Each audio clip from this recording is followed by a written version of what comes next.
സ്നേഹം നിറയും ദൈവസ്വരം കാതോർക്കാം, ആശ്വാസം നേടാം, ഹൃത്തിനുള്ളിൽ ജീവൻ നൽകും വചനം, തിരുവചനം. Price the Lord. ഹല്ലേലൂയ. യേശുവേ നന്ദി, യേശുവേ സ്തുതി.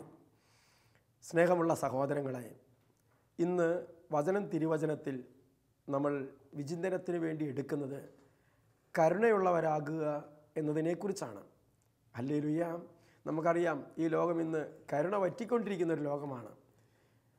കരുണയില്ലാത്തൊരു ലോകത്തിൻ്റെ അവസ്ഥ നമുക്ക് ചിന്തിക്കാൻ ഒക്കുമോ? പ്രിയമുള്ളവരെ, ഈ വചന ശുശ്രൂഷയിൽ കർത്താവിൻ്റെ കരുണ ലഭിച്ച നമ്മൾ മറ്റുള്ളവരോട് എങ്ങനെ കരുണ കാണിക്കേണ്ടതാണ് എന്നതിനെക്കുറിച്ച് തിരുവചനത്തിലൂടെ ചിന്തിക്കുകയാണ്. നമുക്ക് കണ്ണുകളടച്ച് കരങ്ങൾ കൂപ്പി ഈശോയോട് പ്രാർത്ഥിക്കാം. ഈശോയെ, അങ്ങയുടെ അനന്തമായ സ്നേഹവും കരുണയുമാണ് ഞങ്ങളുടെ മേൽ കരകവിഞ്ഞൊഴുകിയത്, ഞങ്ങൾ ഈ നിലയിൽ ഉയർന്നത്. എൻ്റെ ദൈവമേ, അവിടുത്തെ പുത്രനായ യേശു ക്രിസ്തുവിൻ്റെ നാമത്തിൽ ഞങ്ങളോട് അങ്ങ് കാണിച്ച വലിയ കാരുണ്യത്തെയും സ്നേഹത്തെയും ഞങ്ങൾ നന്ദിയോടെ ഓർക്കുന്നു. പിതാവായ ദൈവമേ, ഈ വചന ശുശ്രൂഷയിൽ പങ്കെടുക്കുന്ന ഓരോരുത്തരുടെ മേലും അവിടുന്ന് അനുഗ്രഹം ചൊരിയണമേ. വചന ശുശ്രൂഷയിൽ പങ്കെടുക്കുന്നവർ ഈ വചനം കേട്ടുകൊണ്ടിരിക്കുമ്പോൾ തന്നെ അവരുടെ ഹൃദയത്തിൽ വലിയ സ്നേഹവും കരുണയും നിറയാൻ അവിടുന്ന് ഇടവരുത്തണമേ. പരിശുദ്ധാത്മാവായ ദൈവമേ, അവിടുത്തെ അനന്തമായ സ്നേഹവും വാത്സല്യവും ഓരോ ദൈവമക്കളുടെ മേലും ചൊരിയണമേ. പരിശുദ്ധാത്മാവേ, വചനം കേൾക്കാൻ ഞങ്ങളുടെ ഹൃദയ വയലുകളെ ഒരുക്കണമേ.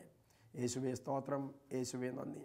പരിശുദ്ധ മാതാവേ, വിശുദ്ധരെ, മാലാഖമാരെ, ബലഹീനരായ ഞങ്ങൾക്ക് വേണ്ടി ഈശോയോട് പ്രാർത്ഥിക്കണമേ. ആമേൻ. Praise the Lord. Hallelujah, hallelujah. ഇന്നത്തെ വചനം തിരുവചനം എന്ന ശുശ്രൂഷയിലൂടെ നമ്മൾ കേൾക്കുന്നത് കരുണയുള്ളവരാകുക എന്നതിനെക്കുറിച്ചാണ്. കരുണ ഉള്ളവരാകുക. പ്രിയപ്പെട്ട സഹോദരങ്ങളെ, മത്തായിയുടെ സുവിശേഷം 18-ാം അധ്യായം നമ്മൾ അതിൻ്റെ 24 മുതലുള്ള വാക്യങ്ങളിൽ നമ്മൾ വായിക്കുന്ന സംഭവങ്ങളാണ് നമ്മൾ ചിന്തിക്കുന്നത്. Price the Lord. മത്തായിയുടെ സുവിശേഷം അതിൻ്റെ 18-ാം അധ്യായം 24 മുതൽ 34 വരെയുള്ള വചനങ്ങൾ, 18-ന്റെ 24 മുതൽ 34 വരെയുള്ള വചനഭാഗങ്ങൾ നമ്മൾ നമ്മുടെ വിചിന്തനത്തിന് എടുക്കുകയാണ്. ഹല്ലേലൂയ. എന്താണ് കർത്താവ് ഇതിലൂടെ നമ്മളോട് സംസാരിക്കുന്നതെന്ന് നമുക്ക് കാതോർത്ത് ശ്രവിക്കാം. പ്രിയപ്പെട്ട സഹോദരങ്ങളെ, ഒരു രാജാവ് തൻ്റെ ഭൃത്യന്മാരുമായിട്ടുള്ള കണക്ക് തീർക്കാൻ ആരംഭിച്ചു. അപ്പോൾ ഒരു ഭൃത്യൻ 10,000 താലന്ത് കടപ്പെട്ടിരുന്നു രാജാവിന്. 10,000 താലന്ത് എന്ന് വെച്ചാൽ കർത്താവ് വളരെ എക്സ്ട്രീമായിട്ട് പറയുന്ന ഒരു കണക്കാണ്. അത്രമാത്രം കടപ്പാടുണ്ട് എന്നുകൂടി നമ്മൾ മനസ്സിലാക്കണം. ഒരു താലന്ത് എന്ന് വെച്ചാൽ 34 കിലോയാണ്, കിലോഗ്രാമാണ്. നമുക്കൊരു 35 അങ്ങനെ കണക്ക് കൂട്ടാൻ എളുപ്പത്തിന്. കൃത്യതല്ല, 34 ആണ്. പ്രിയപ്പെട്ട സഹോദരങ്ങളെ, 35 കിലോയാണ് ഒരു താലന്ത്.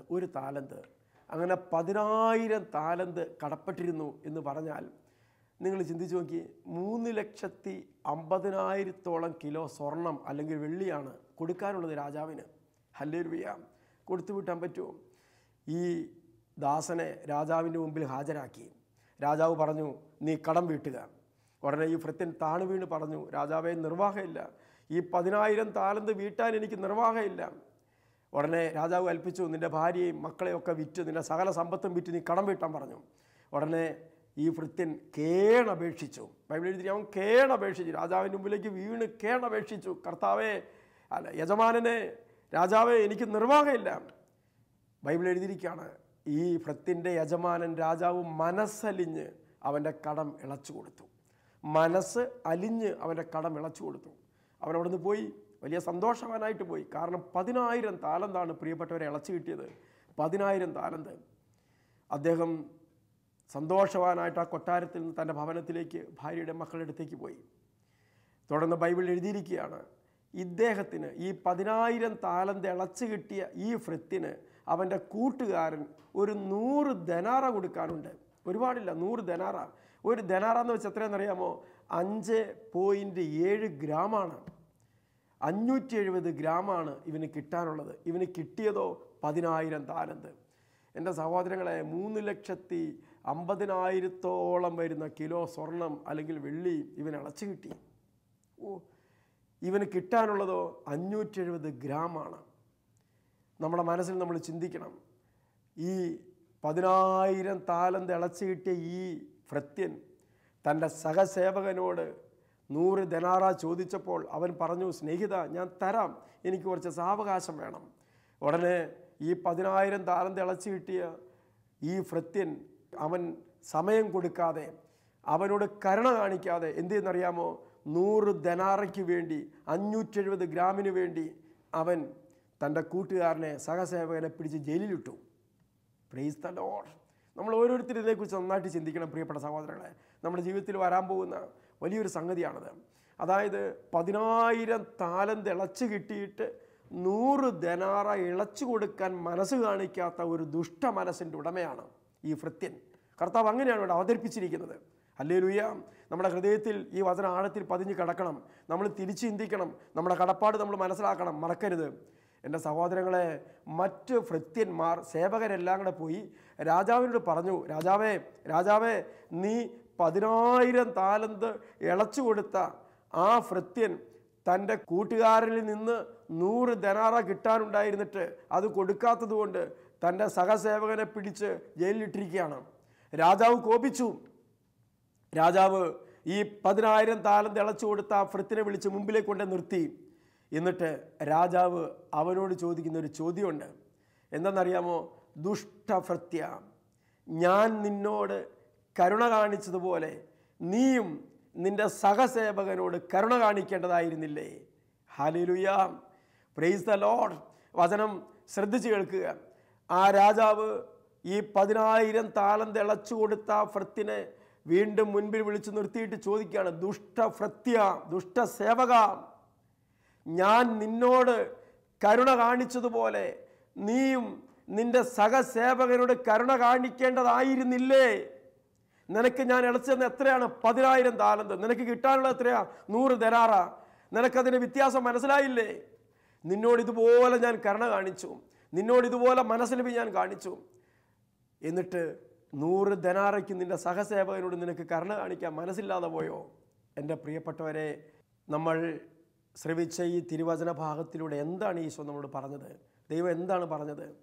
ദൈവത്തിൽ നിന്ന് ധാരാളം കരുണ സ്വീകരിച്ച നമ്മൾ ഈ ഭൂമിയിലെ നമ്മുടെ ജീവിതത്തിൽ മറ്റുള്ളവരോടും കരുണ കാണിക്കുന്നവരായി മാറണം. Price the Lord. ഹല്ലേലൂയ. അതാണ് ആ യജമാനൻ തൻ്റെ ഭൃത്യനെ ഓർമ്മിപ്പിച്ചത്. ആ വചനം തന്നെയാണ് ഈശോ നമ്മളെയും ഇന്ന് ഓർമ്മിപ്പിക്കുന്നത്. എന്താ അത് ഓർമ്മിപ്പിക്കുന്നത്? 33-ാമത്തെ വാക്യത്തിൽ, ദുഷ്ടഭൃത്യ, ഞാൻ നിന്നോട് കരുണ കാണിച്ചതുപോലെ നീയും നിൻ്റെ സഹസേവകനോട് കരുണ കാണിക്കേണ്ടതായിരുന്നില്ലേ? അപ്പോൾ അതൊരു ഉത്തരവാദിത്തമായിട്ട് ദൈവം പറയണം, ഒരു കടമ. എന്താ കടമ? ദൈവം എന്നോടും നിങ്ങളോടും ധാരാളം കരുണ കാണിച്ചിട്ടുണ്ട്. സത്യത്തിൽ കർത്താവിൻ്റെ അനന്ത കരുണ കൊണ്ടല്ലേ പ്രിയപ്പെട്ടവരെ നമ്മൾ ഈ ഭൂമി ജീവിച്ചിരിക്കുന്നത്. ഒരുപക്ഷെ ഒരു നവീകരണ ജീവിതത്തിലേക്ക്, ഒരു മാനസാന്തര ജീവിതത്തിലേക്ക് ഞാനും നിങ്ങളൊക്കെ കടന്നു വന്നത് കർത്താവിൻ്റെ വലിയ കരുണയാലും സ്നേഹത്താലും അല്ലേ? നമ്മുടെ ആരുടെയെങ്കിലും പ്രത്യേക മേന്മ കൊണ്ടാണോ? അതുകൊണ്ട് എൻ്റെ പ്രിയപ്പെട്ടവരെ, ഈശോ ദൈവം നമ്മളോട് എന്തുമാത്രം കരുണയുള്ളവനായിരുന്നുവോ അതുപോലെ നമ്മൾ മറ്റുള്ളവരോട് കരുണയുള്ളവരായിരിക്കണം. ഫ്രാൻസിസ് പാപ്പ പറഞ്ഞില്ലേ, കാരുണ്യത്തിൻ്റെ മുഖമായിരിക്കണം നമ്മുടെ ക്രൈസ്തവ ജീവിതത്തിൻ്റെ ഒരു ലക്ഷ്യമെന്ന് പറയുന്നത്. ഹല്ലേലൂയ. സഹജീവികളോട് കരുണ കാണിക്കാനുള്ള ഒരു വലിയ ദൈവവിളി ദൈവം നമുക്ക് തന്നിട്ടുണ്ട്. Price the Lord. യാക്കോബ് ശ്ലീഹ എഴുതിയ ലേഖനം 2:13 വചനം ഇങ്ങനെ പഠിപ്പിക്കുകയാണ്, കാരുണ്യം കാണിക്കാത്തവരുടെ മേൽ കാരുണ്യരഹിതമായ വിധി ദൈവം നടപ്പാക്കും. അത് വളരെ ഭയത്തോടെ നമ്മൾ കേൾക്കണം. കാരുണ്യം കാണിക്കാത്തവരുടെ മേൽ കാരുണ്യരഹിതമായ വിധി ദൈവം നടപ്പാക്കും. ഹല്ലേലൂയ. ഈ വചനഭാഗത്ത് അതിനല്ലേ കർത്താവ് ചെയ്തത്? അതായത് മത്തായിയുടെ സുവിശേഷം 18:24 മുതൽ 33 വരെയുള്ള വാക്യങ്ങൾ നമ്മൾ വായിക്കുമ്പോൾ ഇതാണ് കർത്താവ് ചെയ്തത്. ഇത് തന്നെയാണ് കർത്താവ് ചെയ്തത്. അതായത് ആദ്യം കർത്താവ് അവനോട് കരുണ കാണിച്ച് അവൻ്റെ കടം ഇളച്ചു കൊടുത്ത് പറഞ്ഞു വിട്ടു. എന്നിട്ട് എന്ത് ചെയ്തു? അവൻ തൻ്റെ സഹപ്രവർത്തകനോട് കരുണ കാണിക്കാത്തത് കൊണ്ട് അവനെ തിരിച്ചു വിളിച്ച് അവനോട് ആദ്യം കാണിച്ച കാരുണ്യം വെട്ടിക്കളഞ്ഞു. കാരുണ്യം വേണ്ടാന്ന് വെച്ചു. എന്നിട്ട് അവനെ ജയിൽ അധികൃതർക്ക് ഏൽപ്പിച്ചു കൊടുത്തു. എന്നിട്ട് കർത്താവ് അവസാനത്തെ ചില്ലിക്കാശും കൊടുത്തു വീട്ടുവോളം നീ അവിടുന്ന് പുറത്തു വരില്ല. Price the Lord. കഠിന ഹൃദയരായി തീർന്നാലുള്ളൊരു കുഴപ്പം ഇതാണ്. നമ്മൾ ഹൃദയകാഠിന്യം കൊണ്ട് മുമ്പോട്ട് പോയാലുള്ളൊരു കുഴപ്പം ഇതാണ്. ദൈവം എന്തുമാത്രം കരുണ നമ്മളോട് കാണിച്ചിട്ടുണ്ട് എന്ന് നമ്മൾ അനുദിനം ഇടയ്ക്കിടയ്ക്ക് ഓർക്കണം. നമ്മുടെ ജീവിതത്തിൽ നമ്മൾ ഓർക്കണം. ആ ഓർമ്മ മറ്റുള്ളവരോട് കരുണ കാണിക്കാൻ നമ്മളെ പ്രേരിപ്പിക്കും. ഹല്ലേലൂയ. അതായത് ദൈവം എൻ്റെ പാപങ്ങൾ, എൻ്റെ രോഗങ്ങൾ, എൻ്റെ കുടുംബം, എൻ്റെ ജീവിതം സമൃദ്ധിയിലേക്കും ഐശ്വര്യത്തിലേക്കും നന്മയിലേക്ക് കൊണ്ടുവരാൻ വേണ്ടി എന്തുമാത്രം കരുണ ദൈവം ഔദാര്യപൂർവ്വം എൻ്റെ മേൽ ചൊരിഞ്ഞിട്ടുണ്ട്. കരുണയാൽ എന്തെല്ലാം കൃപകളും ദാനങ്ങളും ദൈവം എനിക്ക് തന്നിട്ടുണ്ട്. അതിനെക്കുറിച്ച് ഞാൻ ഓർത്ത് ദൈവത്തിന് മഹത്വം നൽകുന്നതോടൊപ്പം നമ്മൾ എന്ത് ചെയ്യണം? മറ്റുള്ളവരോട് കരുണ കാണിക്കാനും പരിശ്രമിക്കണം. ഈ ഫ്രത്തിന് പറ്റിയത് എന്താണ്? അവൻ കരുണ സ്വീകരിച്ചു, പക്ഷെ കൊടുത്തില്ല. Price the Lord. സ്വീകരിക്കുന്നവരായി മാത്രം നമ്മൾ മാറരുത്, കൊടുക്കുന്നവരായി മാറണം. നമ്മളോട് ദൈവം കരുണ കാണിച്ചതുപോലെ നമ്മളും നമ്മുടെ സഹജീവികളോട് കരുണ കാണിക്കണം. സുവിശേഷ ഭാഗ്യങ്ങളിൽ മത്തായി 5:7 എന്താ വചനം പഠിപ്പിക്കുന്നത്? കൊടുത്താൽ അതുപോലെ തിരിച്ചു കിട്ടുന്ന ഒന്നാണ്. സുവിശേഷ ഭാഗ്യങ്ങളിൽ ഓരോന്നും വ്യത്യസ്തമായ രീതിയിലാണ്. എന്നാൽ ഇത് മാത്രം കറക്റ്റായിട്ട് എഴുതിയിരിക്കുന്ന എന്താണ്? കൊടുക്കുന്നത് അതേപോലെ തിരിച്ചു കിട്ടും. ഭൂമിയിൽ സമാധാനം സ്ഥാപിക്കുന്നവർ ദൈവപുത്രന്മാരെന്ന് വിളിക്കപ്പെടുകയാണ് ചെയ്യുന്നത്. എന്നാൽ സുവിശേഷ ഭാഗ്യങ്ങളിൽ മത്തായിയുടെ സുവിശേഷം 5:7 കർത്താവ് പഠിപ്പിക്കുന്നത് ഇങ്ങനെയാണ്: കരുണയുള്ളവർ ഭാഗ്യവാന്മാർ, അവർക്ക് കരുണ ലഭിക്കും. Price the Lord. ഹല്ലേലൂയ. കരുണ ഉള്ളവർ ഭാഗ്യവാന്മാർ, എന്തെന്നാൽ അവർക്ക് കരുണ ലഭിക്കും. നമ്മൾ ഈ ഭൂമിയിൽ എന്തുമാത്രം കരുണ മറ്റുള്ളവരോട് കാണിക്കുന്നുവോ അത്രമാത്രം ദൈവം നമ്മളോടും കാരുണ്യത്തോടെ പെരുമാറും. കാരുണ്യത്തോടെ നമ്മുടെ അപരാധങ്ങളും കുറ്റങ്ങളും കർത്താവ് ക്ഷമിക്കും. അതാണ് യാക്കോബ് ശ്ലീഹയിൽ നമ്മൾ വായിച്ചത് 2:13. കാരുണ്യം കാണിക്കാത്തവരുടെ മേൽ കാരുണ്യരഹിതമായ വിധി കർത്താവ് നടപ്പാക്കും. Price the Lord. ഹല്ലേലൂയ. അപ്പം നമ്മുടെ മനസ്സിന്ന് കഠിനമായി പോയിട്ടുണ്ടോ? പാവപ്പെട്ടവരെ കാണുമ്പോൾ, പാർശ്വവൽക്കരിക്കപ്പെട്ടവരെ കാണുമ്പോൾ, രോഗികളെ കാണുമ്പോൾ, അനാഥരെ കാണുമ്പോൾ, വിധവകളെ കാണുമ്പോൾ, ദരിദ്രരെ കാണുമ്പോൾ, നമ്മളെക്കാൾ അവശത അനുഭവിക്കുന്നവരെ കാണുമ്പോൾ നമ്മുടെ മനസ്സ് അലിയാറുണ്ടോ? പ്രിയപ്പെട്ടവരെ, നമുക്കൊരു മനസ്സിലിവ് തോന്നാറുണ്ടോ? അവരുടെ കരുണ കാണിക്കണം എന്നൊരു വിചാരം നമ്മുടെ മനസ്സിലുണ്ടോ? അതൊരു പുച്ഛഭാവമാണ് നമുക്ക്. ഞാൻ എന്തോ ആണ്, അവരൊക്കെ വെറും താഴെ. കർത്താവിൻ്റെ മനോഭാവം നമുക്കുണ്ടോ? പ്രിയപ്പെട്ട സഹോദരങ്ങളെ, ദൈവമാണെന്നുള്ള സമാനത നിലനിർത്തേണ്ടത് ഒരു കാര്യമായി പരിഗണിക്കാതെ തന്നെ ശൂന്യനാക്കി ദാസൻ്റെ രൂപം സ്വീകരിച്ച് നമ്മിലൊരുവനെ പോലെ ആയിത്തീരാൻ പാകത്തിന് ആ ഹൃദയത്തിൽ ആർദ്രതയും സ്നേഹവും കരുണയും ഉണ്ടായിരുന്നില്ലേ? എന്നിട്ട് ഈശോ പഠിപ്പിച്ചില്ലേ? ലൂക്കാ സുവിശേഷം 6:36 വാക്യം വചനം ശ്രദ്ധിച്ച ഹൃദയത്തിലേക്ക് സ്വീകരിക്കുക. ലൂക്കാ 6:36 എന്താണെന്നറിയാമോ? എൻ്റെ സ്വർഗസ്ഥനായ പിതാവ് കരുണയുള്ളവനായിരിക്കുന്നത് പോലെ നിങ്ങളും കരുണയുള്ളവരായിരിക്കണം. ഹല്ലേലൂയ. പ്രിയപ്പെട്ടവരെ, നമ്മുടെ സഭയിൽ ഫ്രാൻസിസ് പാപ്പ വന്നേ പിന്നെ പിതാവിൻ്റെ കാരുണ്യത്തിൻ്റെ മുഖം എത്ര മനോഹരമായിട്ടാണ് പരിശുദ്ധ പിതാവ് അവതരിപ്പിക്കുകയും ജീവിച്ചു കാണിക്കുകയും ചെയ്യുന്നത്. അദ്ദേഹം സഹപ്രവർത്തകരോടും ലോക ജനതയോടും കാണിക്കുന്ന ആ കാരുണ്യത്തിൻ്റെ പ്രവൃത്തി എത്ര മനോഹരമാണ്. പ്രിയപ്പെട്ട സഹോദരങ്ങളെ, ഓരോ ക്രിസ്ത്യാനിയും ദൈവത്തിൻ്റെ കരുണയുടെ മുഖമായി മാറണമെന്ന് പാപ്പ പറഞ്ഞില്ലേ? നമ്മുടെ ജീവിതം ഇന്ന് ഈ സമൂഹത്തിൽ അങ്ങനെയല്ലേ ദൈവത്തെ മഹത്വപ്പെടുത്തേണ്ടത്? എൻ്റെ പ്രിയപ്പെട്ടവരെ, ലൂക്കാ 6:36 വചനം നമ്മെ ഓർമ്മിപ്പിച്ചു. എൻ്റെ സ്വർഗസ്ഥനായ പിതാവ്, യേശു പഠിപ്പിക്കുകയാണ്, എൻ്റെ സ്വർഗസ്ഥനായ പിതാവ് കരുണ ഉള്ളവനായിരിക്കുന്ന പോലെ നിങ്ങളും കരുണയുള്ളവരായിരിക്കണം. ഹല്ലേലൂയ. കാരണം നമ്മൾ കരുണ കാണിക്കുന്നതിനനുസരിച്ച് നമുക്ക് കരുണ സ്വീകരിക്കാൻ പറ്റും. അല്ലെങ്കിലോ അവസാനത്തെ ചില്ലിക്കാശ് കൊടുത്തു വീട്ടുവോളം നീ അവിടുന്ന് പുറത്തു വരില്ലെന്ന് ആ ദുഷ്ടവൃത്തിയുടെ കർത്താവ് പറഞ്ഞതിന് കാരണം അവൻ തൻ്റെ സഹപ്രവർത്തകനോട്, തൻ്റെ സഹജീവിയോട് കരുണ കാണിക്കാത്ത ഒറ്റ കാരണത്താലാണ്. ഹല്ലേലൂയ. ഈ ഒരു ദുരന്തം നമ്മുടെ ജീവിതത്തിൽ സംഭവിക്കാതിരിക്കാൻ നമ്മുടെ ഹൃദയത്തിലെ ആ കാഠിന്യം, ശിലാഹൃദയം എടുത്തു മാറ്റി ഒരു മാംസളമുള്ള ഹൃദയത്തിന് വേണ്ടി നമ്മൾ പ്രാർത്ഥിക്കണം. കരുണയുള്ളൊരു ഹൃദയത്തിന് വേണ്ടി നമ്മൾ പ്രാർത്ഥിക്കണം. നമ്മുടെ സഹജീവികളോട് വളരെ മനസ്സലിവോടും സ്നേഹത്തോടും കരുണയോടും കൂടെ പെരുമാറി ദൈവത്തിൻ്റെ ആ വലിയ കാരുണ്യത്തിലേക്ക് അവരെ കൊണ്ടുവരാൻ നമുക്ക് പരിശ്രമിക്കണം. Hallelujah, praise the Lord. മർക്കോസിന്റെ സുവിശേഷം 1-ാം അധ്യായം 40-41 വാക്യങ്ങളിൽ ദൈവമായ കർത്താവ് നൽകുന്ന ഒരു സന്ദേശം നമുക്ക് ശ്രദ്ധിച്ച് കേൾക്കാം. യേശുക്രിസ്തു ഒരു സ്ഥലത്തായിരിക്കുമ്പോൾ ഒരു കുഷ്ഠരോഗി വന്ന് അവൻ്റെ മുമ്പിൽ മുട്ടുകുത്തി താണ് വീണ് കേണ് അപേക്ഷിച്ചു. എന്താ അപേക്ഷിച്ചാൽ, കർത്താവേ, നിനക്ക് മനസ്സുണ്ടെങ്കിൽ എന്നെ ശുദ്ധനാക്കാൻ പറ്റും. എൻ്റെ സഹോദരങ്ങളെ, ഈ പ്രപഞ്ചം സൃഷ്ടിച്ച് പരിപാലിക്കുന്ന സർവശക്തനും അത്യുന്നതനുമായ നമ്മുടെ യേശുക്രിസ്തുവിൻ്റെ ആ ഒരു മനസ്സലിവ്, അത് ഭയങ്കര നമ്മളെ അത്ഭുതപ്പെടുത്തണം. നമ്മുടെ ജീവിതത്തിൽ നമ്മളത് സ്വന്തമാക്കണം. കർത്താവ് തരുന്നത് എന്തെങ്കിലും ഇങ്ങോട്ട് മേടിച്ച് നമ്മൾ ജീവിച്ചാൽ പോരാ, മറിച്ച് കർത്താവ് പഠിപ്പിച്ചതനുസരിച്ച് നമ്മൾ മുന്നോട്ട് പോകാനും കൂടെ പരിശ്രമിക്കും. അവൻ യേശുക്രിസ്തുവിൻ്റെ ആ സ്വഭാവം കൂടെ നമ്മൾ സ്വന്തമാക്കണം. Hallelujah, praise the Lord. എന്നാലാണ് ക്രിസ്ത്യാനി എന്ന് വിളിക്കുന്നതിൽ അർത്ഥമുള്ളൂ. എങ്കിലേ നമ്മളെ ക്രിസ്ത്യാനി എന്ന് വിളിക്കുന്നതിൽ അർത്ഥമുള്ളൂ. രൗദ്രഭാവവും അട്ടഹാസവും ദൂഷണവും അഹങ്കാരവും കോപവും വാശിയും ഒക്കെയും കൊണ്ടാണ്, ക്രൂര മനസ്സുകൊണ്ടാണ് നമ്മൾ ജീവിക്കുന്നതെങ്കിൽ കർത്താവിൻ്റെ ഈ ഹൃദയത്തോട് നമുക്കൊരു താതാത്മ്യപ്പെടാൻ പറ്റുമോ? കർത്താവിൻ്റെ ഹൃദയത്തോട് നമുക്ക് താതാത്മ്യപ്പെടാൻ പറ്റുമോ? ഈ മർക്കോസിന്റെ സുവിശേഷത്തിൽ എന്താ അവിടെ സംഭവിച്ചത്? ഈ കുഷ്ഠരോഗി വന്ന് മുട്ടുകുത്തി അവനോട് കേണപേക്ഷിച്ചു. എന്താ അപേക്ഷിച്ചത്? കർത്താവേ, നിനക്ക് മനസ്സുണ്ടെങ്കിൽ എന്നെ ശുദ്ധനാക്കാൻ പറ്റും. എൻ്റെ പ്രിയപ്പെട്ടവരെ, അന്നത്തെ നിയമം എന്താണെന്നറിയാമോ? ഒരു കുഷ്ഠരോഗി, കുഷ്ഠമില്ലാത്ത ഒരു വ്യക്തിയിൽ 150 അടി അകലെ നിൽക്കണം. അതാണ് അവിടുത്തെ നിയമം. അത്രമാത്രം ദൂരെ അടുത്തേക്ക് വരാൻ പാടില്ല. മണിയും കിലുക്കി കുഷ്ഠരോഗി പോണം, മാറി നിൽക്കും മറ്റുള്ളവർ. അങ്ങനെ ഒരു ഉച്ചനീചത്വം നിലനിൽക്കുന്ന ആ സമയത്ത് നമ്മളെ കർത്താവിൻ്റെ അടുത്തേക്ക് വന്ന്, കാരണം ഈ കുഷ്ഠരോഗി കേട്ടിട്ടുണ്ട് യേശുക്രിസ്തു ഒരു കരുണയുള്ള വ്യക്തിയാണ്, മനസ്സിലുമുള്ള ഒരാളാണ്.